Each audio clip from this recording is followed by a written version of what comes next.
Chapter 24. The way of a fool seems right to him, but a wise man listens to advice. A fool shows his annoyance at once, but a prudent man overlooks an insult. Proverbs 12:15 and 16. At 3 in the morning, the water returns, refloating Alcyon. To everyone's relief, we start the generators and get the air conditioning going. Since it is dangerous to navigate an unknown river at night, we decide to wait for the morning light before getting underway. At 6 o'clock in the morning, after only 2 hours of restless sleep, I am not in the best moods. We put a zodiac in the water so the government guide and I can go ashore to untie two of the mooring lines. The guide has kept a low profile throughout the night and is now eager to be of assistance after helping to cause last night's disastrous situation. In fact, he is being a little too helpful. I'm standing on the shore, trying to untie a muddy knot from around a tree, and he is in the boat offering unneeded advice. It is not a good idea standing there, mate, he cautions. How else am I going to untie the knot? I know I'm being discourteous, but the last thing I want is advice from him. Well, if you get back in the boat, we could drag ourselves closer by pulling in on the mooring line, he says hopefully. Actually, it is a pretty good idea. Not that I am in a frame of mind to admit it. I'm almost done. Besides, if a croc shows up, I'll see him coming. No, you won't, he says, looking around fearfully. They can attack without warning. The guide is really getting to me. Angrily, I jerk and pull at the jammed knot, while glancing nervously towards the water's edge. Despite his warnings, I'm convinced that in order to see me, a crocodile would have to show himself before attacking. By keeping a wary eye on the water, I don't doubt I will see the croc coming. Finally, the knot comes apart, and I thankfully step back into the Zodiac. I'm quite pleased to prove to the guide that it really was not a big deal. He shrugs and holds onto the mooring line so the guys at the stern of the windship can pull us back.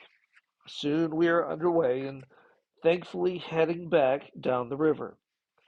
2 weeks later, we are in Broome, a coastal town south of Prince Regent Sound. We are spending the weekend taking on stores, so I decide to go on an excursion. There is a crocodile farm here, and I decide to visit it. Considering that I am doing research for the Cousteau Society, the manager is quite pleased to take me on a behind the scenes tour. Notebook in hand, I ask a few questions and dutifully write down his replies. Without really thinking about it, I tell him about my argument with the guide and my comment that a crocodile has to see you before attacking.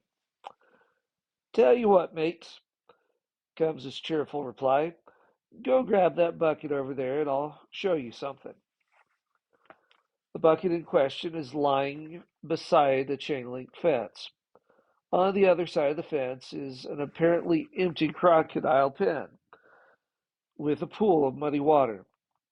As I'm bending over to pick up the bucket, my eyes happen to be on a perfectly still surface of the pool. Then, without any warning, a huge crocodile erupts from the muddy water and crashes into the chain link right at the level of my head. The fence bulges grossly outward with massive teeth embedded in it. The crocodile's mouth is momentarily wedged wide open. Extremely bad reptile breath pants directly into my face as I stare in complete shock. For a frozen moment, my feet are locked in place. Then I jump rapidly away. The crocodile jerks its teeth free. Then it furiously slams its tail repeatedly against the chain links. It glares at me and hisses loudly. No, laughs the manager over my shoulder. Offhand, I'd say they don't have to see you at all. You knew he was going to do that. I'm not quite stuttering, but I am having trouble catching my breath. Yeah, the manager is very pleased with himself. Old Jacques don't like anyone near his cage. He's pretty nasty, even for a croc. Why didn't you at least warn me? I asked. Look at it this way, mate, he says, placing a hand on my shoulder. You just learned something about crocodiles in a way that makes a lasting impression, I guess. Crocodiles can sense sound vibrations through the bottom of their lower jaw, so they can pretty much tell the exact location of something on the beach or shore by their victim's footsteps. The manager reaches into the bucket and picks up a hunk of meat, which he casually flips over the fence.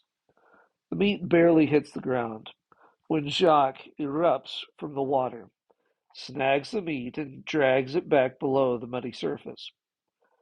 The guide was right. Those crocs knew exactly where you were. He raises an eyebrow to emphasize his point. Then he says, Don't you want to know why I named him Jacques? After Jacques Cousteau? I offer. Nah, used to be the name of my dog. The man is staring somewhat longingly at the empty surface of the water. The dog walked right down to the water to get a drink, and the croc got him. So you still miss him? I asked. Nah, he deadpans.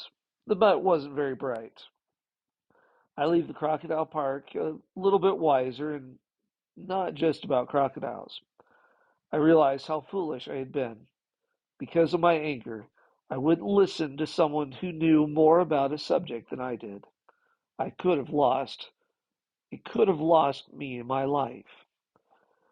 No discipline seems pleasant at the time, but painful.